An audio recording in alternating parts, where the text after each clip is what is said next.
30-minute ultimatum on April 11th. U.S. destroyer hastily turned back. Who really holds the red button in the Strait of Hormuz? At the negotiating table in Islamabad on April 11th, U.S. and Iranian representatives were engaged in a difficult tug-of-war across the table. Suddenly, an urgent message from the Persian Gulf reached the negotiation site. The Iranian armed forces detected a U.S. destroyer sailing out of Fujairah port in the United Arab Emirates, approaching the Strait of Hormuz. When the message reached the negotiation delegation, Tehran's response was concise and deadly.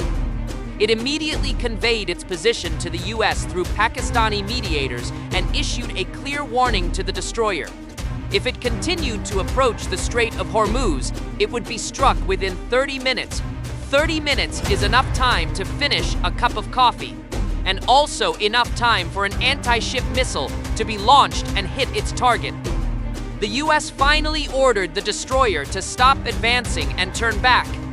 Iran's toughness is not a momentary impulse, but a strategically calculated deterrent.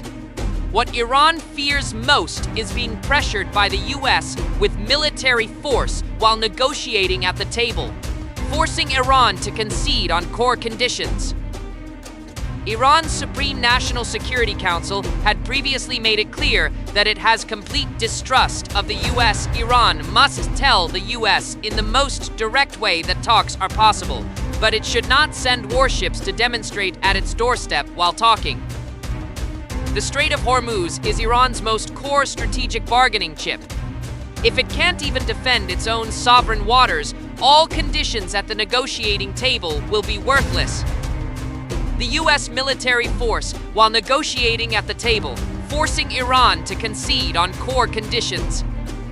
Iran's Supreme National Security Council had previously made it clear that it has complete distrust of the U.S. Iran must tell the U.S. in the most direct way that talks are possible, but it should not send warships to demonstrate at its doorstep while talking. The Strait of Hormuz is Iran's most core strategic bargaining chip. If it can't even defend its own sovereign waters, all conditions at the negotiating table will be worthless. The U.S. military's withdrawal, under Iran's warning, exposes the U.S.'s current paper tiger dilemma in the Middle East. The U.S. does not want to fight and cannot afford to fight. Once the destroyer continued to advance and was actually attacked by Iran, the U.S. military would face two choices: either swallow the insult and admit being slapped in the face by Iran, or escalate retaliation and reignite the war. Either choice would be a disaster for the U.S., being targeted by Iranian drones and missiles every day. Aircraft carriers dare not enter the strait. Early warning aircraft are blown into two pieces, and hundreds of soldiers are injured. Anti-war sentiment is rising in the U.S., and there is enormous pressure from the midterm elections. A war that has been going on for more than 40 days is draining the U.S.'s national strength bit by bit. The destroyer incident reflects a deeper change between the U.S. and Iran. The dominance of the Strait of Hormuz has quietly changed hands. The U.S. used to be the undisputed hegemon of the Persian Gulf, with the Fifth Fleet headquarters in Bahrain. But in the face of Iran's month-long saturation strikes and asymmetric attrition warfare, the U.S. military's maritime deterrence is visibly collapsing.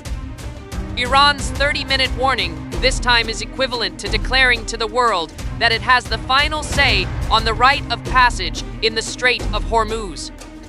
Iran not only has the ability to block the strait, but also the ability to accurately strike any U.S. warship in the strait.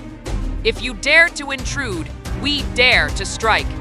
The means by which Iran forced the U.S. destroyer to turn back was not through a missile barrage, but through a 30-minute warning. At the negotiating table, U.S. Vice President Vance led a high-level delegation to Islamabad, while the U.S. destroyer hastily retreated in the face of Iran's ultimatum.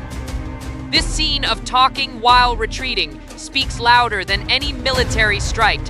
When the hegemon of the Persian Gulf has to bow its head, the outcome of this game